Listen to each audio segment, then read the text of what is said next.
অসুস্থ, যে ঠাকুরে তখন ঠাকুর নাচেই দেখতে পাচ্ছেন এমন একটা ভয় পড়েছে, ঠাকুর আমার স্ত্রী যদি ভালো হয়ে যায় ঠাকুর, মালসা ভোগ আমি সামনের তারিখে 64 মন্ত্রের ভোগ, তাই মালসা ভোগ 3 মালসা ভোগ দেবুন, তুমি বাবাকে একটু ভালো করে দাও, তাহলে আমার আর সংসারে তাহলে আর কোনো উপায় নেই, আমার কেউ দেখে না ওই ছাড়া, ওই বাবাকে ছাড়া আমার আর দেখার কেউ নেই। এই বলে আমরা বলি কিনা বলুন তো, বলি। তাহলে আমরা স্ত্রী পুত্র করে শাস্ত্রে লেখা আছে, স্ত্রী পুত্র বান্ধব যত মরি যায় কত শত আপনারে হও সাবধান, স্ত্রী পুত্র পরিজন কত মরি যায় কত শত আপনারে হও সাবধান। এই দিনে সংসার মাঝে স্ত্রী পুত্র পরিজন কত না মারা যায়, কিন্তু নিজেকে সাবধান হতে বলিয়াছে। স্ত্রী পুত্র পরিজন এরা আমরা কেউ কারো নয়, আমরা কাউকে সাথে করে আনি নাই আর কাউকে নিয়েও যাইব না। তা আজকে আমরা স্ত্রী পুত্র পরিজনের কারণে আমরা ভজন করতে পারছি না। পরমানন্দ ভগবান যার কাছে আসিয়াছিলাম, যার কাছে গেলে আমাদের সমস্ত সাধন পরিপূর্ণ হয়, তার কাছে কোনো যাওয়ার কোন পদ্ধতি আমি গ্রহণ করি না। কেন করি না? এই স্ত্রী পুত্র পোষার জন্য। অনেকে বলে কি নিরামিষ কি করে খাইবো, বাচ্চা কাচ্চা পুষতে হয় না, কলকাতায় কাজ করতে হয় ঢালাই কাজ, যার ফলে নিরামিষ খেতে পারি না, দেখেছেন তো। তাই স্ত্রী পুত্র পরিজনের পোষার জন্য নিরামিষ খায় না। তাহলে আজকে শাস্ত্রে বলিয়াছে, নানা যদি সদা ফিরে কদর্য ভক্ষণ করে তার জন্ম অধঃপথে যায়, নানা যদি সদা ফিরে কদর্য ভক্ষণ করে তার জন্ম অধঃপথে যায়। আপনি যে ব্রাহ্মণ গুলি জন্মগ্রহণ করেন আর কদর্য ভক্ষণ করেন, তার একটা মুচি যদি নানাধম সে যদি নিরামিষ খাওয়া ভক্ত হয়ে থাকে, ওই ব্রাহ্মণের চেয়ে মুচি শ্রেষ্ঠ। তাই শাস্ত্রে বলিয়াছে, নিচু জাতি নহে কৃষ্ণ ভজনে অযোগ্য, সৎকুল বিপ্র নয় ভজনের যোগ্য। যেই ভজে সেই বড় অভক্তি অনুসার, কৃষ্ণ ভজনে নাহি জাতি কুলাদি বিচার। দিনের অধিক দয়া করেন ভগবান, কুলিনে পণ্ডিত ধনী জনের বড় অভিমান। দেখেছেন তো, এই জন্য সংসার মাঝে দিনের অধিক দয়া করেন ভগবান। দিন দরিদ্র অসহায়, যার কেউ নাই ভগবান তারই আছে, আর যার অনেক কিছু আছে ভগবান তার। তাই বুঝিয়াছে শাস্ত্রে যে কোন জনের স্ত্রী পুত্র যদি সব মারা যায়, তাই জানবেন যে ভগবান আমার নিকটতম আছে। একটা পরীক্ষা আপনাদের শেখাই দিয়ে যায় এই মহাদেব অনুষ্ঠানে। এই রবি মালির বাড়ি থেকে, এই ঝড়খালি রবি মালির বাড়ি থেকে কেশবব্রত উদযাপন অনুষ্ঠানে আমি সদানন্দ বাবাজি মহারাজ বর্তমান আছি নিশালুকে। তাই আপনাদের কাছে একটা কথা বলতে চাই, এই দিনে সংসার মাঝে আমরা যা কিছু করছি হয়তো অনেক সময় ভুল করে যাচ্ছি, কারণ আমাদের সঠিকতা হচ্ছে না। আমরা মায়ের জগতে পড়িয়া মায়ের কোলে আমরা ঘুমায় আছি, যার ফলে মায়ের কাছ থেকে আমরা উদ্ধার হতে পারি নাই। তাই ঠাকুর বলিয়াছেন, এদিন সংসারের মাঝে দৈবী হিংসা গুণা মায়া মম মায়া দুরাতায় মা বিভূতে প্রপদ্যন্ত মায়া তন্তরান্বিতে। এই মায়া আমার শক্তিতে শক্তিমতী, মায়ের হাত থেকে উদ্ধার কার হয়? তাহলে আপনি চিন্তা করেন, দেখুন তো, তাহলে মায়ের হাত থেকে যদি উদ্ধার না হয়, তাহলে আমাদের তো ভজন আর হয় না। তাহলে একটা প্রসেস আছে, ভগবান একটা প্রসেসের কথা বলিয়াছে। প্রসেসটা কি বলেছে? ভক্ত শোনো, এই মায়া আমার শক্তিতে শক্তিমতী, জোর করলে মায়া তোমাকে ছাড়ে না। কিভাবে মায়া ছাড়বে? দিনাতি দৈন্যতা ভাবে, দিন ভাবে, অসৎহারা মতো ভাবে। হে ঠাকুর, আরে আই আরো আমার কেহ নাই, আরে আমার কেহ নাই, আরে এইবার আমি তোমার হলে, এই আরো আমার কেহ নাই, এইবার আমি তোমার হলে, আর আমার কেহ নাই। এইবার তুমি মোরে দয়া করো, ও দয়ালা ঠাকুর, এইবার তুমি মোরে দয়া করো, এইবার আমায় দয়া করো। আমি কি তো পাপিয়ার অপরাধী, এইবার আমায় দয়া করো। আমি কি তো পাপিয়ার অপরাধী, এইবার আমায় দয়া করতি তো পাপীর অপরাধী, এইবার আমায় দয়া কর। আমি জন্মে জন্মে অপরাধী, আমি জন্মে জন্মে অপরাধী, এই জন্মে নাই জন্মে জন্মে, এই জন্মে জন্মে অপরাধী, এইবার তুমি দয়া কর, ওই জন্মে জন্মে অপরাধী। যদি আমরা প্রাণ খোলা ভাবে যদি গোবিন্দের কাছে যদি জানাই, তাহলে কিন্তু গোবিন্দ দয়া করতে পারেন। গোবিন্দের একটা বাসনা শুনুন, আমরা এই পৃথিবীতে আমরা সবচেয়ে কোন বস্তুকে বেশি ভালোবাসি?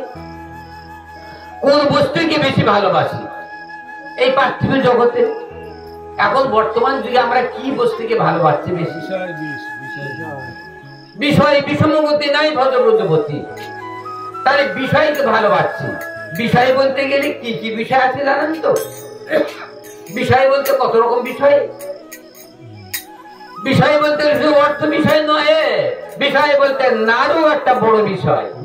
এই দিনে সংসার মাঝে নারী সবচেয়ে বড় বিষয়। তাই শাস্ত্রে লেখা আছে, মণিরত্ন সোনাদানা মৃত্তিকা বিকার, নারীর যৌবন হয় নরকের দ্বার। এই দিনে সংসার মাঝে বড় বিষয় বলতে ওটাই বড় বিষয়। অর্থবিত্ত সময় সম্পত্তি একটু ছোট বিষয়, কিন্তু ভগবান আমরা বিষয় চেলে ভগবান আমাদের দেন নাই। কারণটা কি? এমন একটা আজকে আপনারা বিশেষ কথা বলে যাচ্ছি যে দেবতাদের ডাকলে দেবতারা তৎক্ষণাৎ দেখা দিয়ে থাকে। শিবকে যদি ডাকেন, ব্রহ্মাকে ডাকেন, বরুণ সূর্যদেব যাকে ডাকেন না কেন, দুর্গা দেবী সহ মানে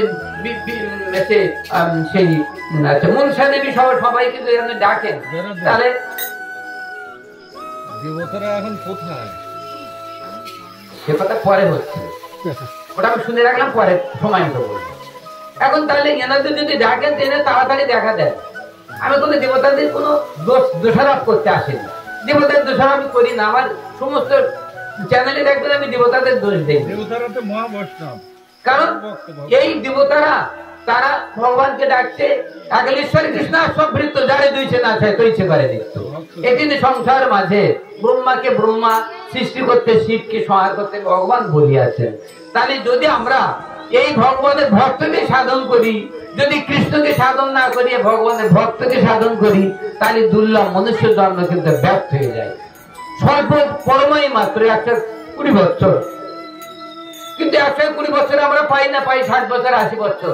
তাহলে এইটার মধ্যে আমরা দেবতার সাধন করি, তাহলে দেবতারা আমাদের কি করতে পারেন? দেবতাদের সাধন করলে দেবতা কি করেন? তাদের লোকে নিয়ে যাবেন, এইসব দেবেন, আর মৃত্যুর পরে তার লোক প্রাপ্ত হবে, তার লোক প্রাপ্ত হবে। আপনার শুনে যদি আমি আপনার কাছে যাই, তা আপনি আপনার বাড়িতে না নিয়ে আর বিল্ডিং এ নিতে পারবেন না। তাহলে যদি শিবের সাধন করায়, তা শিব কৈলাসে নিয়ে যায়। যদি বরুণকে সাধন করায়, বরুণ লোকে প্রাপ্ত হবে। সূর্যদেবকে সাধন, সূর্য লোক প্রাপ্ত হইবে। তাহলে চিন্তা করে দেখুন, আমরা যদি এই সাধন যদি আমরা ইনাদের করি, তাহলে আমরা সূর্য লোক, আমরা ব্রহ্মলোক, আমরা বর্ধযোগ খুব বেশি হয়, তাহলে স্বর্গ প্রাপ্তি হয়ে গেল। যাগ যজ্ঞ হোম তপ তপস্যা করিলে আমাদের স্বর্গ প্রাপ্তি হয়। তাই আমাদের এই যে ব্রাহ্মণগণ, আমাদের পিতা মাতা মারা গেলে কি বলে জানেন? এলোক পরিত্যাগ স্বর্গলোক গমনা কাম। এই ব্রাহ্মণগণ স্বর্গ ছাড়া আর দিতে পারেন না, স্বর্গ ছাড়া ওনাদের আর দিতে অধিকার নাই। শাস্ত্রে বলেছে স্বর্গ অপবর্গ উভয় নরক ভোগ, স্বর্গ অপবর্গ উভয় নরক ভোগ। তাই বৈষ্ণবদের কখনো স্বর্গে যাওয়ার বাসনা করতে নাই। স্বর্গে যা আছে, যারা নরক আছে তারাও কিন্তু ভালো। নরকগামী যারা হয়ে গেছে ওরা একদিন উপরে উঠতে পারে, কিন্তু স্বর্গে গেলে না, স্বর্গে গেলে ভোগ বাসনার মধ্যে ভগবানকে ভুলে যেতে হয়। তাই জন্য কৃষ্ণ ভক্ত কখনো স্বর্গে যেতে চায় না। সবাই বলে যে স্বর্গে যাবি, এত ভজন সাধন করছি, স্বর্গে যাবি, কিন্তু স্বর্গ কৃষ্ণ ভক্ত চান না। কারণ স্বর্গে যাওয়াতে এমনি থাকাই ভালো, এই পার্থিব জগৎ আছে সেটাও ভালো। স্বর্গে গেলে কি হয় শুনে রাখুন। স্বর্গে কেন যেতে চায় না, অনেক কথা তো শ্রবণ করতে থাকুন। এখন স্বর্গে গেলে কি হয়? স্বর্গে গেলে যে কদিন আমরা সাধন ভজন করিয়াছি সেই সাধন ভজনকে মাফ করে যমরাজ মাফ করে দেখছে যে স্বর্গে ও 5 বছর থাকতে পারে, 5 বছর পরে ও সুখীতে কেটে যাবে। ওখানে দাড়ি পাল্লা আছে, স্বর্গের দ্বারা একটা দাড়ি পাল্লা আছে, যমরাজের ওখানে দাড়ি পাল্লা আছে, স্বর্গের দ্বারে দাড়ি পাল্লা আছে, আর ব্রজধাম প্রাপ্ত হলে ওখানে দাড়ি পাল্লা আছে, আবার বৈকুণ্ঠ লোকে যাওয়া আসে দাড়ি পাল্লা আছে, সব জায়গায় দাড়ি বাটকারা আছে। আমাদের ঘরে দাড়ি বাটকারা আছে, আমাদেরকে কিনতে পারেনি, কিন্তু ওনারা সব দাড়ি বাটকারা কিনে রেখেছে। সেই দাড়ি বাটকা আমাদেরকে হুজুম করে প্রতিদিন, আমাদেরকে আমাদের দেহ নয়, আমাদের সূক্ষ্ম পরমাত্মা সূক্ষ্ম জীবাত্মাকে ওজন করেন, পরমাত্মাকে নয়। পরমাত্মা তো গোবিন্দ, গোবিন্দের কাছে উড়ে চলে যায়, জীবাত্মাকে পর নিশি দাড়ি বাটকারে ওজন করা হয়। এখন তাহলে চিন্তা করুন কোথায় বলছি। তাহলে এখানে যদি আমরা ভালো কাজ করি তাহলে ভালো হলো, যদি আমরা ভালো কাজ করলাম স্বর্গে গেলাম, কিন্তু ভগবানকে সাধন করি নাই, স্বর্গে গেলে 5 বছর পরে আবার এই জম্বুদ্বীপে আবার আসতে হইবে, যে আমার এই আসল লক্ষ্য যদি আমার ভ্রমণ করতে হইবে, তাহলে আমাদের লাভ কি? 5 বছর স্বর্গে গিয়ে লাভ কি? 5 বছর শিবলোক প্রাপ্তের লাভ কি? আর তাছাড়া শুনে রাখুন, এই শিবলোক, এই ব্রহ্মলোক, ব্রহ্মা 100 বছর বাঁচে। ব্রহ্মা কত বছর পরে মায়ু? আমার ক্লাসে আমি আমার ছেলে মেয়েদের শেখাই, আপনাদের মধ্যে এরকম ছেলে মেয়ে আমার অনেক বৈশিক বৈশিক ছেলে মেয়ে, ছোট বাচ্চা না কেউ, সব এরকম। তা বলছে ব্রহ্মা কতদিনে বাঁচে? তিনি সংসার বাঁচে। আপনারা বলতে পারবেন? আর সেটা ছেলে মেয়েরা তৎক্ষণাৎ বলতে পারবে। ব্রহ্মা কতদিন বাঁচে? আমাদের সৃষ্টিকর্তা ব্রহ্মা কতদিন বাঁচেন? আমাদের ব্রহ্মলোক যাইব, হোম করব, ব্রহ্মা মারা গেলে হোম করব, হোম করে কি হবে? ব্রহ্মলোক প্রাপ্ত হইবে। এখন হোম করে করে মহাপ্রভু হোম করতে বারণ করিয়াছেন, আর আমরা এখন হোম করছি কেন? মহাপ্রভু কলম কেন বন্ধ করছি? হোম কেন করব? হোম তো এই যুগের যোগ্য নয়। 70 দাফার পর্যন্ত হোম আছে। কলিযুগের মধ্যে হরিনাম সংকীর্তন, হরে কৃষ্ণ কৃষ্ণ কৃষ্ণ হরে হরে, হরে রাম রাম রাম হরে হরে, এই মহাযজ্ঞ, এই মহাযজ্ঞের হোম লাগে না? আমরা অনেকেই বাম্মা মারা গেলে হোম করি, এসব নয়। এই কলিযুগের জন্য এই প্রসেস নয়।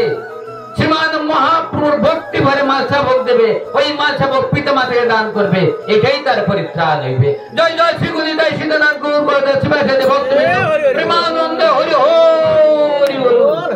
মালসা ভোগে আমার পিতা মাতা সন্তুষ্ট হইবে। শ্রীমান মহাপ্রভু মালসা ভোগ দেবে, হোম করিতে হয় না। হোম রাজসিক যজ্ঞ 70 দাফারে আছে, সেই যজ্ঞে এটা নয়, এটা কলিযুগ, এটা শ্রী চৈতন্য মহাপ্রভুর যুগ। এখানে হরে কৃষ্ণ নাম যদি আমরা করি তাহলে আমাদের সেই সব লাভ হয়।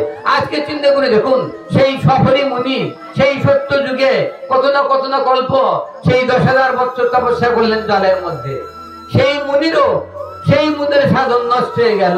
তাহলে চিন্তা করে দেখেন, এই মুনির যে ধর্ম, তাও কিন্তু আমাদের এই যুগের জন্য নয়। তাই আপনার এই মুনির ধর্ম আমাকে ছেড়ে ধরতে হবে। তাহলে আজ আমরা হোম করি, তপস্যা করি, তাহলে তো মুনির ধর্ম আবার আমাদের এসে যায়, তাহলে মহাপ্রভু কলম নষ্ট হয়ে যায়। তাই জন্য মুনির ধর্ম আমরা এখন মহাপ্রভু করতে বারণ করিয়াছে। কেন? কারণ মুনির মধ্যে একটা সমস্যা আছে, সেই সমস্যার কারণে ওনার ব্রজ উপাসনা করেন না। তাই জন্য ব্রজ এই মুনির ঋষিগণ সেই রাধারানীর দাসী হয়ে রাধারানীর চরণ প্রাপ্ত হতে পারেন নাই। হয়েছে কারা? ব্রজ গোপীগণ বর্গিত যাহা কল্পিতা, শাস্ত্রং ভাগবতং পুরাণং মলম প্রেম পুমার্ত মহান শ্রীচৈতন্য মহাপ্রভু